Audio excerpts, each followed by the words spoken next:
Welcome back to Boring History for Sleep, where lullabies come with teeth and bedtime stories end just before the body's found. You didn't just hush the baby, you hoped and prayed for their silence as the guards stalked outside the cabin. Thank you for letting these strange old stories sing you to sleep. If they've helped you drift off, gently click subscribe and leave a comment telling me where in the world sleep finally found you. Tonight you hum a nursery rhyme with blood on its verses, a song no one wrote, just whispered, and let it carry you through plague carts, gallows and soft wool soaked in tacks. Close your eyes. Feel the weight of your body, anchored in still sheets. Breathe in, slow, and breathe out. Let your limbs grow heavy, as if sleep is pulling you gently from the feet. My voice is the last thing you hear, drifting at the edge of dreams. Now imagine a cold stone floor beneath a nursery. A cradle creaks where it shouldn't. There's lavender on the air, but it can't hide the rot. A mother hums by candlelight, rocking her child, while men search the house with torches. Outside, the dogs are barking. Inside, you start to remember the words. Soft, simple, fatal. And just as you begin to sing, the floorboard shifts. The softest sounds carry the furthest in the dark. In 1679, in a cramped hayloft somewhere in the English Midlands, a mother pressed her palm against her infant's mouth and hummed a tune that would one day circle the globe. Outside, dogs barked and boots crunched through frost. Inside, 12 souls held their breath and prayed in Latin, a language that could get them killed. Margaret Whitfield had never intended to become a fugitive. 3 years earlier, she'd been a baker's wife in Coventry, kneading dough at dawn and selling loaves by noon. Her greatest worry had been whether the yeast would rise. Now she crouched in hay that smelled of rot and mouse droppings, cradling her 6-month-old son Thomas, listening to the priest hunters circle the barn below. The baby stirred. His tiny fist uncurled, reaching for something. Comfort, milk, the normalcy that had vanished when Parliament declared their faith treasonous. Margaret felt his chest expand, preparing for the wail that would doom them all. "Hush, little baby, don't say a word," she whispered, the melody barely more than breath. "Papa's going to buy you a mockingbird." Below, a man's voice rang out. "Check the loft. Could be priest holes up there." Margaret's husband, Edmund, pressed closer. His hand found hers in the darkness, squeezing so hard she felt her wedding ring cut into her finger. Around them, the other hidden Catholics, 2 elderly sisters, a young priest named Father Carroll, and a family of 5, went rigid as corpses. The baby's eyes opened wide. Margaret could see them gleaming in a sliver of moonlight that penetrated the barn boards. Thomas had his father's eyes, grey as winter mornings, curious about everything. Now they fixed on her face as she continued her desperate song. "And if that mockingbird won't sing, Papa's going to buy you a diamond ring." The ladder creaked. Someone was climbing. The lullaby had started 3 nights ago, when they'd first gone into hiding. Margaret had been nursing Thomas in the cellar of a sympathetic Protestant's home when the warning came. Priest hunters were sweeping the county, armed with new warrants from the Privy Council. Any household harbouring Catholics would burn. Any Catholic refusing to renounce Rome would hang. They'd fled with nothing but the clothes on their backs and a small leather pouch containing communion wafers. The body of Christ, as dangerous as gunpowder in the wrong hands. "And if that diamond ring turns brass," Margaret sang, her voice shaking now as heavy footsteps reached the loft floor. "Papa's going to buy you a looking glass." The irony wasn't lost on her. Papa couldn't buy anything. Papa was a wanted man whose bakery had been seized, whose ovens had been smashed by a mob chanting "No Popery." Papa at this moment was calculating whether he could reach the pitchfork leaning against the wall before the hunters reached them. A lantern's glow crept across the hay bales. Margaret heard the metallic whisper of a sword being drawn. Thomas gurgled, a happy sound, the sound he made when Edmund tossed him in the air after supper. It might as well have been a scream. "And if that looking glass gets broke," Margaret sang faster now, desperately, "Papa's going to buy you a billy goat." "Did you hear that?" The hunter's voice was young, eager. Probably his first raid. He probably still believed he was doing God's work, cleaning England of papist contamination. "Hear what?" An older voice, bored and cold. "Singing. A woman singing. Margaret's world narrowed to the circle of her arms around Thomas, the barely audible melody, and the prayer running beneath it all. Mary, Mother of God, pray for us sinners now and at the hour of our death. And if that billy goat won't pull, she continued, though her throat had gone dry as dust, Papa's going to buy you a cart and bull. The younger hunter was moving closer. She could hear hay rustling under his boots, hear him poking his sword into dark corners. 10 feet away. 8. 6. Thomas smiled. It was his new skill, smiling, and he practiced it constantly. He smiled at strangers in the market, at dogs in the street, at dust motes dancing in cathedral light. Now he smiled at his mother, as she sang him promises that would never be kept. In a world that wanted him dead for the faith he'd been baptized into, before he could hold up his own head. And if that cart and bull fall down, Margaret whispered, tears running silently down her cheeks, you'll still be the sweetest little baby in town. The sword point pierced the hay bale 3 inches from Edmund's shoulder. Nothing here, the young hunter called out, disappointment thick in his voice. Just rats and rot. Then come down, the older one commanded. We've got 6 more farms to search before dawn. The footsteps retreated. The ladder creaked. Voices faded into the night, along with the dogs and horses and the clanking of official chains. Margaret kept humming. She hummed until her throat burned, until Thomas fell asleep against her breast, until the first pale light of dawn confirmed they'd survived another night. That was beautiful, Father Carroll whispered, when it was safe to speak. What song was that? Margaret looked down at her sleeping son. I don't know. I made it up. Just promises.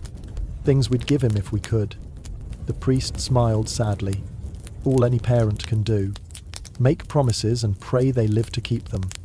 They stayed in the loft for 3 more days, until word came that the hunters had moved on to the next county. When they finally climbed down, stiff and stinking, Margaret noticed something strange. The farmer's wife was humming her made-up lullaby while she milked the cows. Beautiful tune, the woman said. Been stuck in my head since I heard it drifting down from the loft. My daughter loves it. Says it helps the babies sleep. Margaret said nothing. What could she say? That it was a song born of terror? That each verse was a parent's desperate bribe to keep death at bay? That she'd gladly trade 1,000 mockingbirds for 1 night of safety? The Whitfield family fled to London, where Catholics could disappear more easily in the crowds. Edmund found work in another bakery, though he never again put his name on the sign. Thomas grew up to be a carpenter, married a Protestant girl, and had 6 children who knew nothing of haylofts and hunters. But the song travelled. It passed from mother to daughter, from nurse to child, from England to America, on ships full of families fleeing their own hunters. The promises grew more elaborate, silver bells and cockle shells and ponies and carts of gold. The melody softened, sweetened, lost its desperate edge. By the time it became Hushed Little Baby, one of the most popular lullabies in the English language, no one remembered Margaret Whitfield. No one remembered the sword in the hay or the smell of fear sweat in the dark. No one remembered that the first papa to promise a mockingbird was calculating murder while his wife sang. But sometimes, in the deep of night, when a parent rocks a restless child and makes impossible promises, a new toy, a better tomorrow, a world that won't hurt them, something of the original remains. The desperation beneath the sweetness. The bribe disguised as a blessing. The ancient parental magic of trying to sing away the dark. In a museum in Coventry, there's a small leather pouch on display. It was found in the walls of a demolished bakery in 1923, along with some communion wafers turned to dust. The placard reads, Catholic artifacts, circa 1680. Origin unknown. But Margaret would have known. She'd have recognised the pouch Edmund carried that night in the hayloft, the one that marked them as enemies of the state. She'd have remembered how heavy such light things could be. A song, a wafer, a promise to a child you might not live to see grow up. The mockingbird never sang. The diamond ring was never bought. But the lullaby lived on, carrying its secret history in every note. A mother's love wrapped in lies. A prayer disguised as a shopping list. A song that saved lives by keeping one small baby quiet in the dark. The body had been swaying for 3 days when young Alice Mortimer first sang the words. October wind rattled through the oak's remaining leaves, making the corpse dance a slow rotation. Face to the village, back to the village, face to the village again. Alice stood beneath, her rag doll clutched to her chest, and made up a little song about babies in treetops. Her mother yanked her away so hard she left bruises. Don't look at it. Don't sing about it. Don't you dare. But children have always been fascinated by the forbidden. And in the autumn of 1685, in the small Somerset village of Wedmore, the forbidden hung from every suitable tree. Judge Jeffreys had been thorough. The bloody assizes they were already calling his circuit court, though not where royal soldiers might hear. After the Duke of Monmouth's failed rebellion against the new Catholic king, James II, the Lord Chief Justice had carved a bloody path through the West Country. More than 300 hanged, 800 transported to the Indies. And in between the mass executions, these special exhibitions. Local boys strung up in their own villages, left to rot as reminders. The one in Wedmore's Oak had been the blacksmith's apprentice, Tom Hadley, 19 years old. He'd marched with Monmouth for exactly 2 days before dysentery sent him crawling home. The royalists found him hiding in his mother's root cellar, still wearing his rebel armband. They'd dragged him to the oak in the village square, the same tree where his grandfather had carved his parents' initials, where Tom himself had shared his first kiss with the miller's daughter. Now his body turned in the wind, and the miller's daughter wouldn't leave her house. "Rock-a-bye, baby, in the tree-top," Alice sang to her doll that evening, rocking it in her small arms. "Where the wind blows, the cradle will rock." "Stop that," her mother hissed. But her father, the tavern keeper, just stared into the fire. He'd been strange since the hangings started. Quiet in a way that made the house feel smaller. The tavern had been empty for days. Nobody wanted to drink under the shadow of the oak. Nobody wanted to risk being overheard saying the wrong thing. The royalist soldiers billeted in Wedmore were hungry for more rebels, more examples. They'd take any excuse.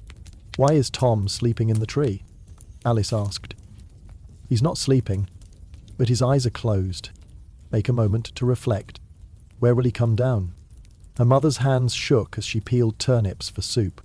"Where the king's men say he can." "Where the bough breaks, the cradle will fall," Alice continued, making her doll dance. "Down will come baby, cradle and all." The truth was more complicated than her mother could explain.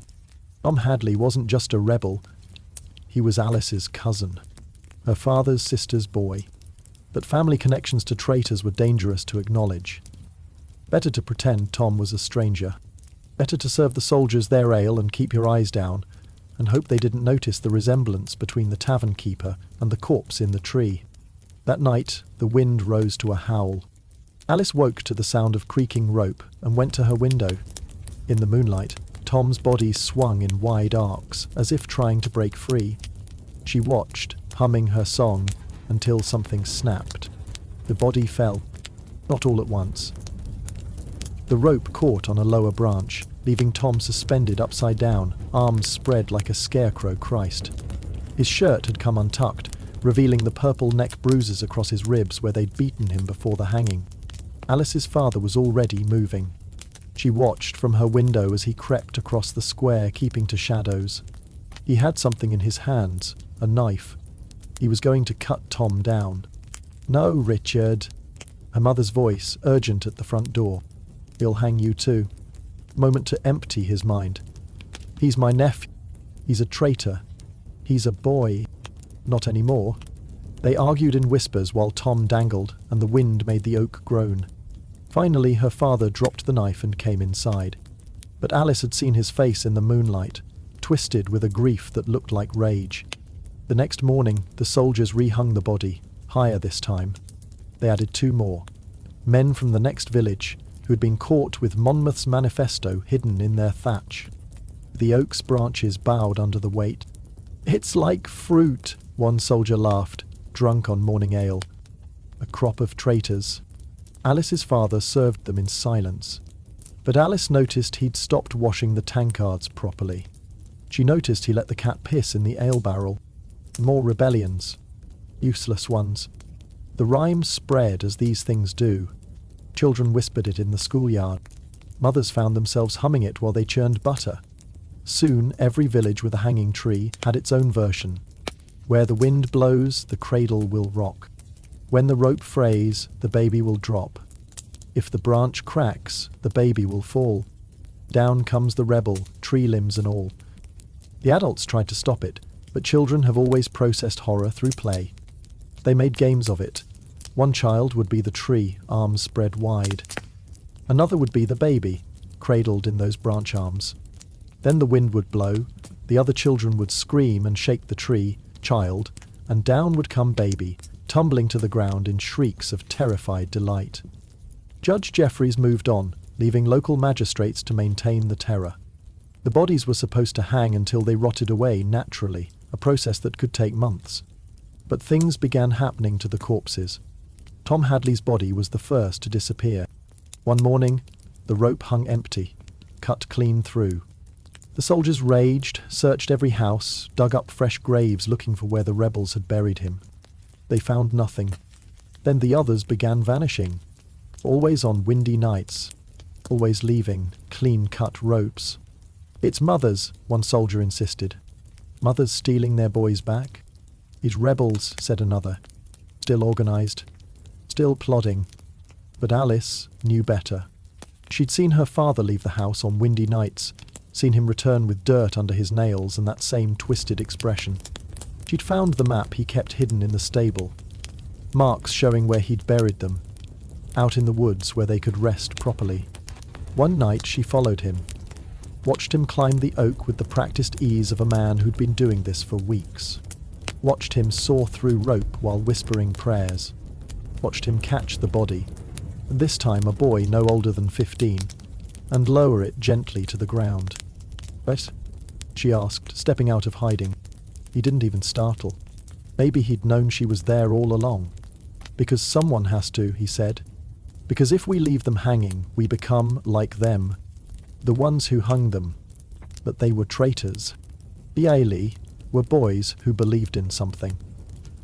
The right or wrong, they were boys." He let her help wrap the body in canvas.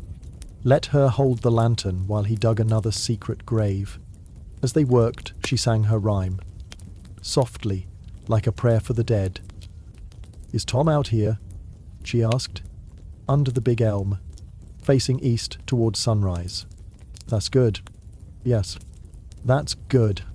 The hangings eventually stopped. King James fell from power, replaced by William and Mary in the Glorious Revolution. The Protestant wind shifted again. Those who'd enforced the bloody assizes found themselves out of favour. Some fled to France, some faced their own trials. But the rhyme remained. It spread beyond Somerset, beyond England, across an ocean to a new world that would have its own trees heavy with strange fruit. The words changed, softened, lost their specific horror. Became a gentle song about wind and breaking boughs, innocent as any nursery rhyme. Alice Mortimer grew up, married a merchant, had 7 children. She sang them all to sleep with Rock-a-Bye Baby, and if her voice caught sometimes on Down Will Come Baby, her children never asked why. Her father lived to see 70, respected in Wedmore as a fair tavern keeper who'd survived dangerous times. When he died, Alice found the map in the stable, yellowed and torn. She burned it. The boys he'd buried deserved their peace, unmarked and undisturbed. But sometimes, on October nights when the wind rattled through the oak in the square, scarred now where ropes had cut into bark, she remembered. The creak of hemp, the dance of shadows. Her cousin Tom, suspended between heaven and earth, neither rebel nor child, but something worse. An example. The lullaby lived on, carried by voices that never knew its origin. Parents sang it without thinking, rocking their babies in safe homes where trees held only birds and the wind brought nothing worse than rain. They sang of cradles falling and babies tumbling down, making entertainment of old horror, as humans always have. But in Wedmore they cut down the oak in 1710. Too many memories. Too many ghosts. They built a fountain where it stood, and children threw pennies in for luck.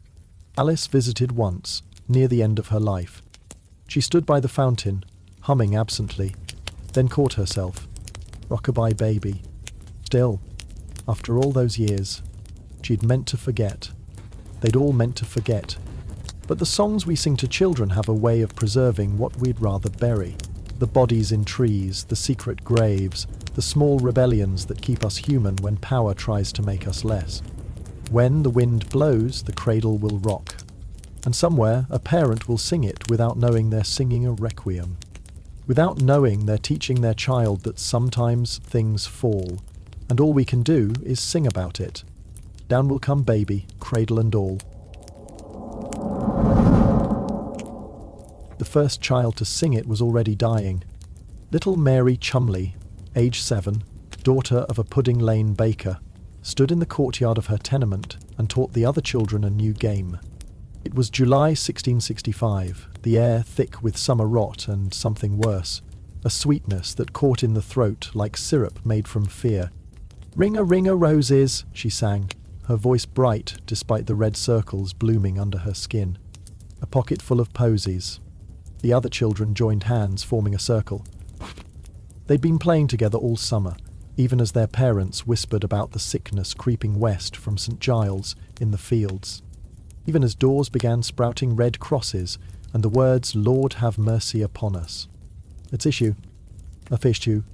Mary sneezed, not playing, really sneezing. A fine spray of blood misted the air. "We all fall down."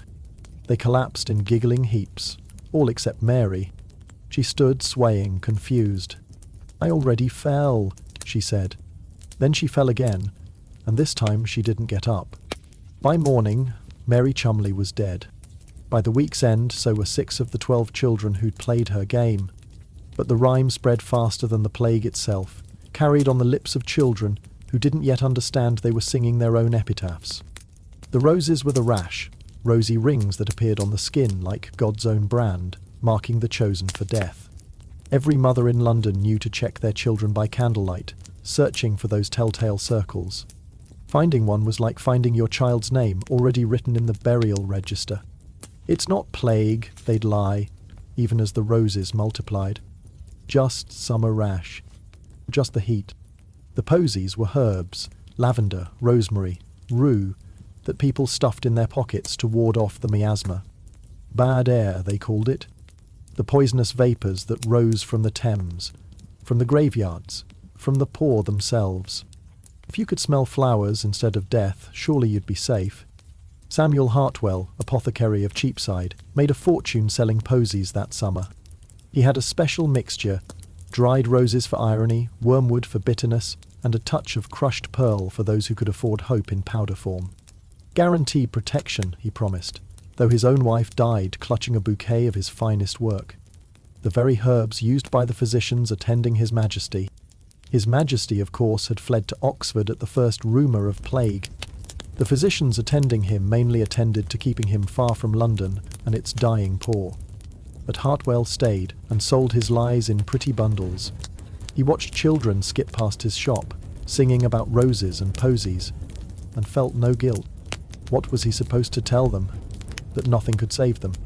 That the plague cared nothing for flowers or prayers or the vinegar-soaked coins they used to buy bread? The sneezing came near the end. Not the ordinary sneezes of summer colds or flower pollen, but violent explosions that racked the whole body. Some said it was the soul trying to escape before the flesh rotted around it. Others claimed it was demons being expelled, or entering, depending on their theology. A tissue. Dr. Edmund Lister kept careful notes on the progression. First, the roses, red rings with white centres, like targets painted by an invisible archer. Then the fever, turning strong men into shivering children. The buboes came next, swellings in the groin and armpits, black as sin and twice as painful. Some people tried to lance them, believing the poison could be drained. The screams from those midnight surgeries echoed through shuttered streets. But it was the sneezing that marked the end. Once that started, you had hours at best. The body's final rebellion, expelling blood and bile and hope in equal measure. We all fall down. By August, they were falling by the thousands. The death carts couldn't keep up. Bodies stacked in houses, waiting for collection. The sextons gave up recording names, just numbers now. 80 dead on Bread Street, 120 in Cripplegate. The whole city a vast accounting of loss. And still the children sang. Elizabeth Momperson watched from her window as a group played in the abandoned garden next door. The house's owners had fled or died, no one knew which anymore. The children had claimed the space, drawn by the apple trees and the absence of adults to chase them away. "Ring-a-ring-a roses," they chanted, spinning faster and faster. Elizabeth's own daughter would have been their age. Would have been, if the roses hadn't bloomed on her skin 2 weeks ago. If the posies hadn't failed. If the sneezing hadn't started on a Tuesday afternoon while she was learning her letters. The garden children collapsed in their game, shrieking with laughter. One boy, red-haired, perhaps 9, didn't get up immediately. The others poked him, giggling. "William's dead. William's dead." But William wasn't playing. Elizabeth saw the truth in how his limbs sprawled, boneless as a discarded puppet. She should go down. Should chase the other children away before they understood. Should find William's mother and...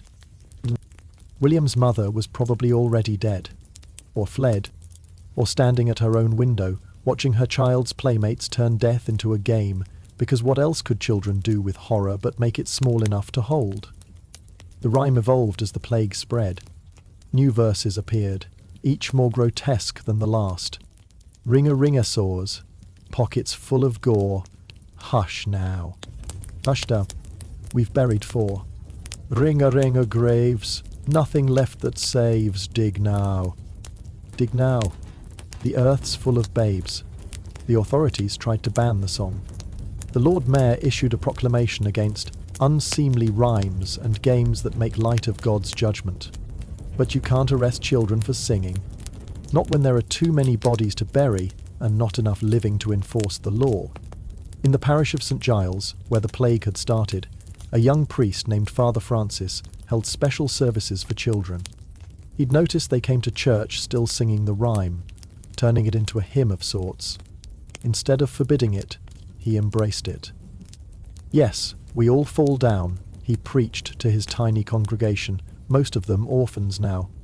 "But remember, Christ fell too, 3 times on the way to Calvary, and he rose again."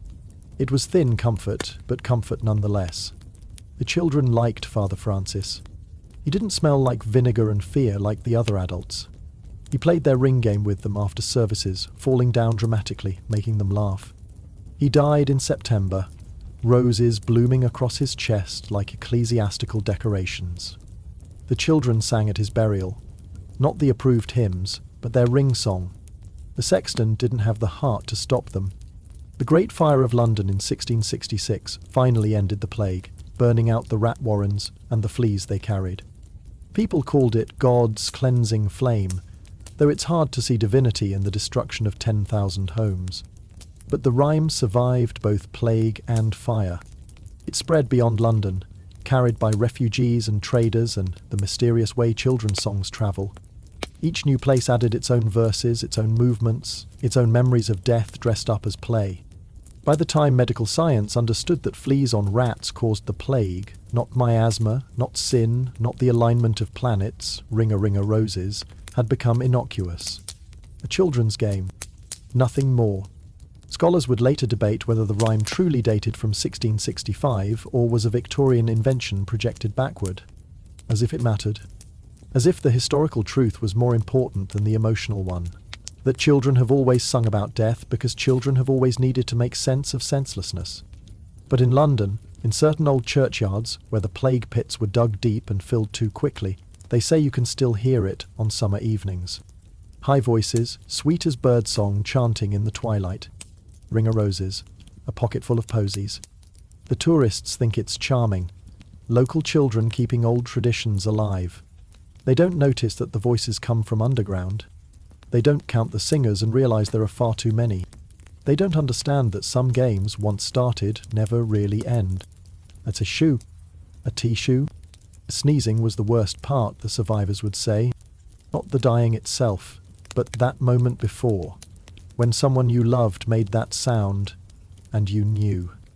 When all the posies in the world couldn't mask the smell of ending. When falling down stopped being a game. We all fall down. And they did. Rich and poor, righteous and wicked, children who sang and parents who tried to stop them. The plague was admirably democratic in its hunger. But the song remained, outliving the singers, outlasting the sickness. A ring of words that couldn't be broken by death or fire or forgetting. Children still sing it today, still fall down laughing, never knowing they're performing a 300-year-old danse macabre, which is probably for the best. Some truths are too heavy for young voices. Better to let them play, to let them fall and rise and fall again, innocent of the history in their mouths. Ring-a-ring-a roses, a pocket full of posies, back to shoe. De shoe. We all fall down, but we get up again. Most of us. Usually. That's the part the rhyme forgets. The getting up, the going on, the stubborn refusal of the living to stay down. Perhaps that's why children love it. They understand, in their bones, that falling is only fun if you can rise. The plague pits of London are paved over now. Shopping centres and car parks and expensive flats where bankers sleep soundly, never wondering what lies beneath their foundations. The roses are gone, the posies forgotten, the sneezing silenced. But somewhere, in some playground or schoolyard or back garden, children are joining hands. They're forming a circle. They're opening their mouths to sing.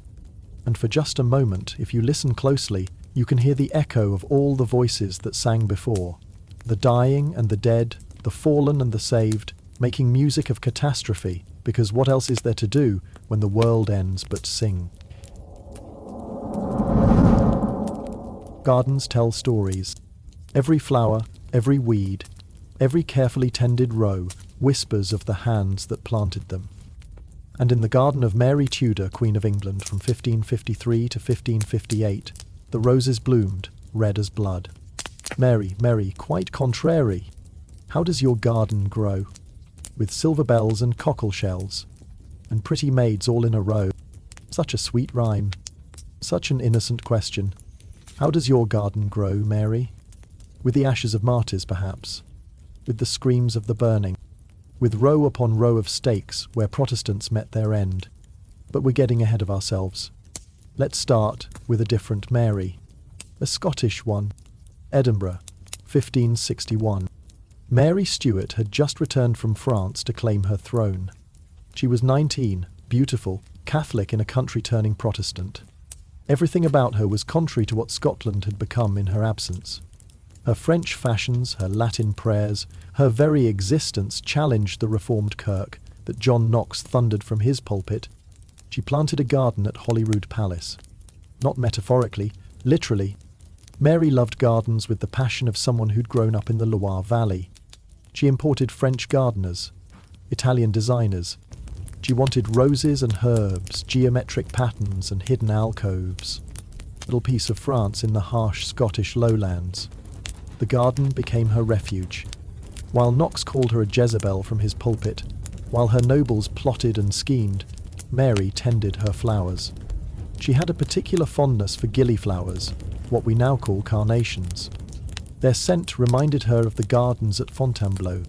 Young Margaret Beaton served as one of Mary's 4 Marys, her ladies-in-waiting, all named Mary because apparently the Queen liked consistency. Margaret was 12 when she first came to court, wide-eyed and eager to please. She helped tend the garden, learning the names of flowers in French, Latin, Scots. "See how contrary our Queen is," Margaret's mother whispered during one visit. Team plants French flowers in Scottish soil. Catholic blooms in Protestant ground. Nothing grows as it should. The silver bells weren't flowers. They were the Sanctus bells that rang during Catholic Mass, the ones Knox wanted melted down for coin. Mary had them hung in her private chapel, their chiming a defiant music in a city that had embraced silence over ceremony.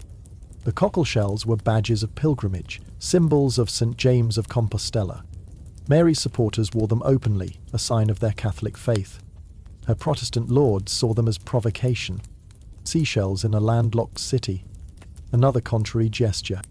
And the pretty maids all in a row? History doesn't want to remember their names. But Margaret Beaton did. She wrote them down in her diary, though the pages would later be burned by those who thought memory itself was treason. First was Agnes Winton, 17, caught distributing Catholic pamphlets. They hanged her in the Grassmarket while Mary was away at Stirling. The Queen returned to find another maid added to the row of the dead. Then Elizabeth Crichton, who refused to renounce her faith. Joan Melville, who hid priests in her cellar. Isabel Douglas, who taught children Latin prayers. One by one, the pretty maids fell. Mary couldn't save them. Her power was already waning, caught between Protestant lords who hated her religion and Catholic allies who questioned her commitment. She was quite contrary indeed. Too Catholic for Scotland, too Scottish for Rome, too royal for her subjects, too female for her throne. The children started singing the rhyme in 1564.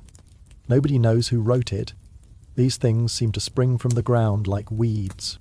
But Margaret heard it first from a group of boys playing in the high street. Mary, Mary, quite contrary. They sang it as a taunt, a joke, a game.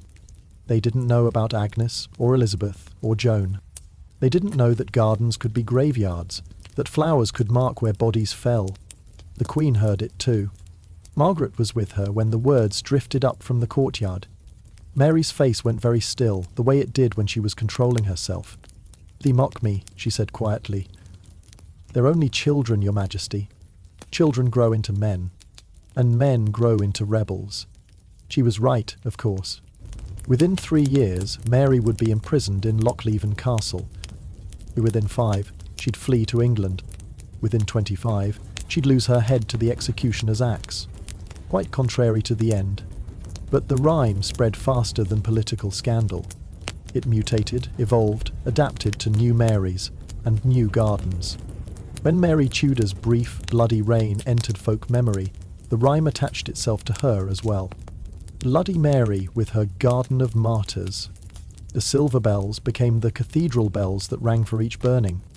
The cockle shells became the badges of her Spanish husband's followers. The pretty maids became the rows of stakes at Smithfield where Protestants burned. 300 died during her 5-year reign. Their names are recorded in Fox's Book of Martyrs: John Rogers, Lawrence Sanders, John Hooper. But the common people, the pretty maids and serving boys, often went unnamed. Just fuel for the fires of faith. Margaret Beaton lived to see both Marys die. She married a merchant, had children, taught them to tend gardens. But she never sang that rhyme. When her granddaughter asked why, Margaret would only say that some songs grew from poisoned soil. "But grandmother, it's just about flowers." "No, child. It's about power. About what happens when you plant yourself where you don't belong. When you're quite contrary to what the world expects." She was working in her garden when she died, aged 73. Her granddaughter found her among the roses, secateurs in hand. On her lips, they said, was the ghost of a smile. As if she'd finally solved the riddle of how contrary gardens grow. They grow with memory. They grow with blood. They grow with the knowledge that every flower is rooted in someone's grave. Today's children sing Mary, Mary quite contrary without thinking. They imagine a stubborn girl with a watering can, perhaps a bit too fond of her garden. They don't see the pyres of Smithfield or the scaffolds of Edinburgh. They don't hear the silver bells tolling for the dead or see the pretty maids falling in rows. But sometimes, in certain lights, in certain moods, the words take on their older meaning. How does your garden grow? With secrets and sorrow and souls turned to soil. With all the contrary things that bloom when you plant, violence and harvest songs. Sleep tight, little gardener. Mind what you sow. The sheep didn't care about politics. They never do. While kings and merchants squabbled over their fleece, the sheep just grew wool and bleated and died. But in 1275, their innocent backs became the stage for one of England's first tax revolts. "Ruled that black sheep. Have you any wool?" "Yes, sir. Yes, sir. 3 bags full. 1 for my master, 1 for my dame, and 1 for the little boy, who lives down the lane." Listen to the arithmetic. 3 bags. 3 claimants. Nothing left for the shepherd. Edward I needed money. Moors don't fund themselves, and he had plenty. Wales to subdue, Scotland to hammer, France to threaten. The crown's coffers rang hollow as a skull, but England had wool. The finest wool in Europe, men said, and wool was gold you could shear. The great custom of 1275 set the rate, 6 shillings and 8 pence per sack of wool, a third of its value gone to the crown. The merchants passed the cost to the farmers. The farmers had nowhere to pass it but into their own empty bellies. In the village of Wolford, Suffolk, a shepherd named Thomas Blackwall understood the mathematics of misery. Had 40 sheep on the common land. In a good year they'd produce enough wool to keep his family fed, clothed, alive. But this wasn't a good year. His son Robin was 7. Small for his age, with his father's dark hair and his dead mother's stubborn chin. He helped with the shearing, his tiny hands guiding the fleece as his father worked the blades. The wool came away in clouds, soft as breath, valuable as gold. Why do we give it away, Da? Thomas paused in his shearing. Sweat beaded his forehead despite the April chill. We don't give it. They take it. Who? Everyone with a bigger stick than ours. The tax collector came at Michaelmas. Sir William de Greyton, with his fur-lined cloak and his armed men. He didn't dirty his hands with the actual collecting. That was for his reeve, a local man-turned-traitor, for an extra penny a day. Thomas had his wool ready. 3 bags, as always. The reeve weighed them on his rigged scales, marking numbers in his ledger. The tax, he announced, is 1 bag. It's always been a third of the price, not a third of the wool. New orders. The king needs funds for the Scottish campaign. Thomas looked at his 3 bags. 1 for the master. That was the lord of the manor, who owned the land the sheep grazed on. 1 for the dame. The church, always with its hand out for tithes. And 1 for... That's mine, Robin piped up. Da said the 3rd bag's mine when I'm grown. Sir William's laugh was cold as winter rain. The little boy who lives down the lane thinks he owns wool? How precious. He nodded to his men. They took all 3 bags. That night, Robin heard his father singing. Not a lullaby, but something harder, sharper. Baa Baa Black Sheep. Have you any wool? No, sir, no, sir.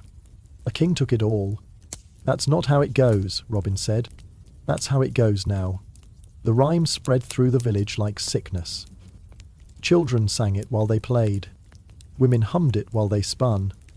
Men muttered it in the alehouse when they thought no one was listening. The wool merchants heard it in Norwich. The bishops heard it in their palaces. The king heard it in Westminster. Edward Longshanks was not amused. The children's song, he asked his chancellor. A seditious verse, your majesty. It questions the royal prerogative of taxation. Then arrest the sheep. The chancellor wasn't sure if the king was joking. With Edward you never knew. But you can't arrest a rhyme. You can't hang a song. The more they tried to suppress it, the more variations sprouted. Baa Baa Black Sheep. Have you any wool? No, sir, no, sir. The French have it all. And... Baa Baa Black Sheep. Have you any wool? Yes, sir, yes, sir. But none for you. Thomas Blackwall was arrested in the spring of 1276. The charge was sedition, but really it was for teaching his son to question the way of things. They put him in the stocks for 3 days. When they let him out, his back was striped from the lash and his spirit was broken. But Robin remembered. He grew up tending the same sheep on the same common land. He paid the same taxes to the same masters. But he sang his father's version of the rhyme to his own children, and they sang it to theirs. By the time of the Peasants' Revolt in 1381, Baa Baa Black Sheep had become a watchword. When Wat Tyler's men marched on London, some say they sang it. 3 bags full, but none for us. Never any for us. The revolt failed, of course. They always do when one side has pitchforks and the other has swords. But the rhyme endured. It softened over centuries, as protest songs do when the danger passes. The no sir became yes sir. The defiance became deference. The little boy who lives down the lane, once a symbol of the common people getting nothing, became just another mouth to feed. But in certain villages on certain nights, you can still hear the older version. The one where the sheep keep their wool, where the master and dame and king get nothing, where the little boy down the lane finally gets his bag. The Wolford Church records show that Robin Blackwell died in 1347, one of the first victims of the Black Death in Suffolk. He left 17 sheep, a cottage, and 9 children. The eldest was named Thomas after his grandfather. The tax on wool remained. Today, economists call it the Great Custom of 1275, a milestone in English fiscal history. Children call it Baa Baa Black Sheep, a nursery rhyme about sharing. Neither version mentions the families who starved so kings could wage wars. Neither remembers Thomas Blackwell's stripes or Robin's stubborn songs. But the sheep remember in their wordless way. Every spring they grow their fleece. Every summer they give it up. And somewhere, in the sound of shears on wool, you can hear the echo of an old injustice. 3 bags full. 1 for my master, 1 for my dame, and none, never any, for the little boy who lives down the lane. Unless he learns to take it. Sweet dreams, little lamb. May your fleece stay on your back. In the old days, before street lights and locked doors, before policemen and proper roads, the dark was full of teeth. Sleep, baby, sleep. Your father tends the sheep. Your mother shakes the dreamland tree, and from it fall sweet dreams for thee. Sleep, baby, sleep. Such gentle words. Such a peaceful scene. Father with his flock. Mother by the cradle. Baby drifting into dreams. But listen closer. Why does father tend the sheep at night? What falls from the dreamland tree besides sweet dreams? The year is 847. The place is a settlement on the edge of the Northumbrian moors. No name survives for this cluster of mud and wattle huts. The Vikings burned it, and history forgot it. But for one night we can watch and listen. Aelfa rocks her infant son in a cradle made from an old shield. Her husband, Beorn, is out with the sheep. Not by choice. Never by choice. But the wolves have been bold this winter, and a man must protect what little he has. The baby fusses. He knows, in that wordless way infants know, that something is wrong. The night sounds different, smells different. Fear has a scent, and it seeps through the walls like smoke. Aelfa begins to sing. Not the words we know, those would come later, filtered through centuries of safer nights. Her song is older, harder. Sleep, baby, sleep. The dark is at the door. Your father holds his spear in hand, to keep the wolf from our land. Sleep, baby, sleep. Outside, Beorn huddles with the flock. 30 sheep, all that survived the last raid. His spear is sharp, but his hands shake. He's a farmer, not a warrior. The sheep know it. The wolves know it too. They've been circling for hours. Yellow eyes in the darkness. And the smell of them carries on the wind. Wet fur, old blood, hunger. The sheep press together, bleating low and fearful. In the hut, Aelfa's voice catches. She's heard something. A howl? A scream? The baby starts to cry. Sleep, baby, sleep. Your mother's here to keep.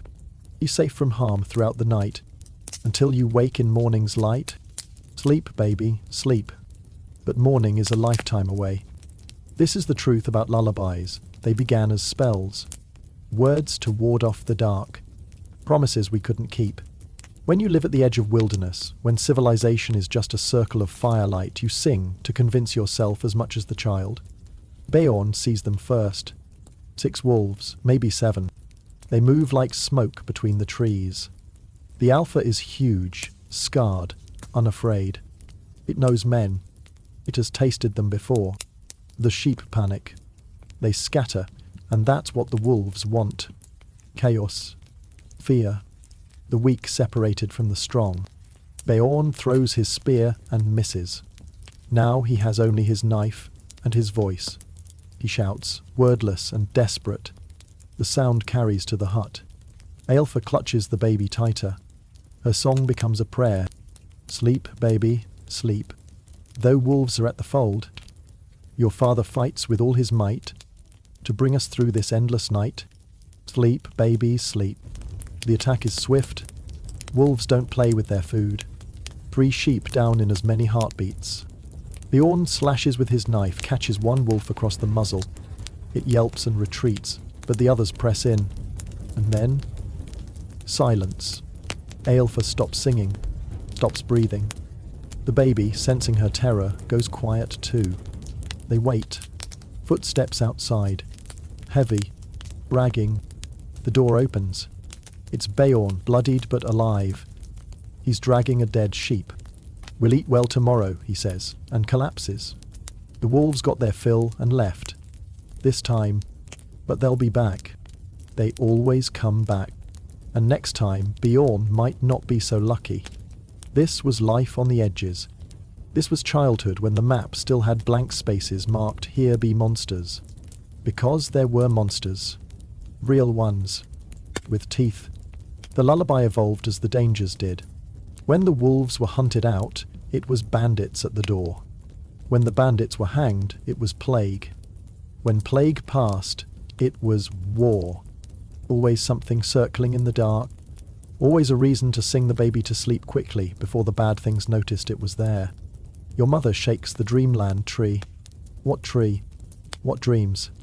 The Vikings had their world tree, Yggdrasil. The Christians had their tree of knowledge.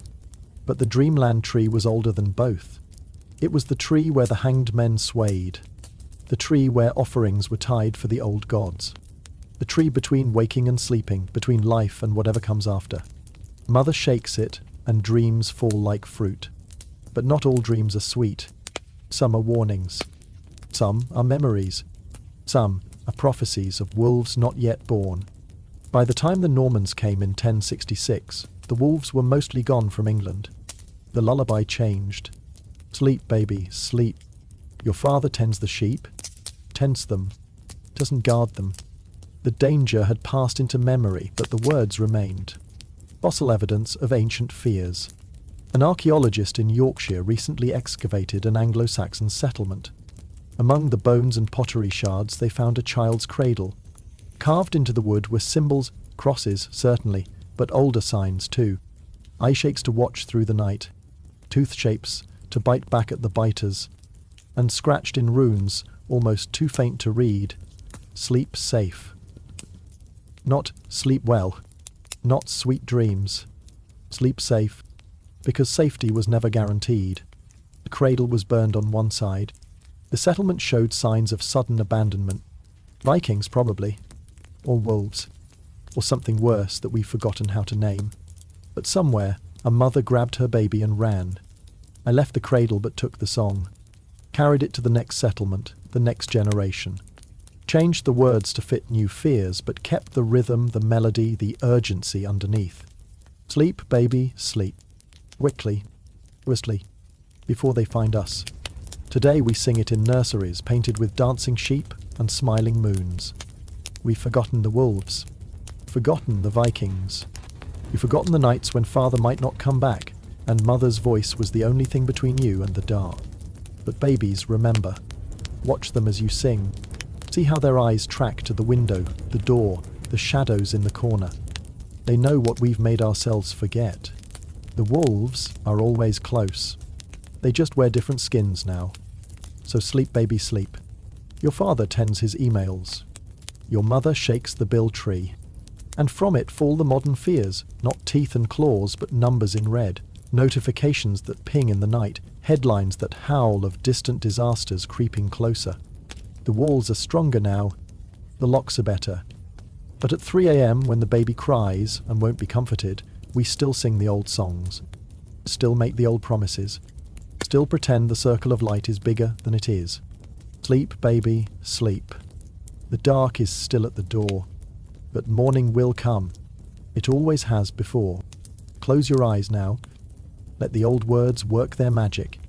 Your father tends the sheep, or pretends to. Your mother shakes the dreamland tree, or pretends to. And from it fall sweet dreams for thee. Or at least dreams sweet enough to get us through till dawn. That's all lullabies ever promised. Not safety. Just sleep. Just a moment's peace while the wolves circle and the world burns, and the tree of dreams shakes in the wind.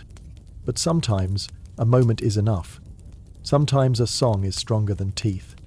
Sometimes we wake to find the wolves have passed us by, hunting easier prey. And sometimes we don't wake at all. But that's a different kind of sleep. A different kind of song. For now, just rest. Let the ancient words wash over you like water.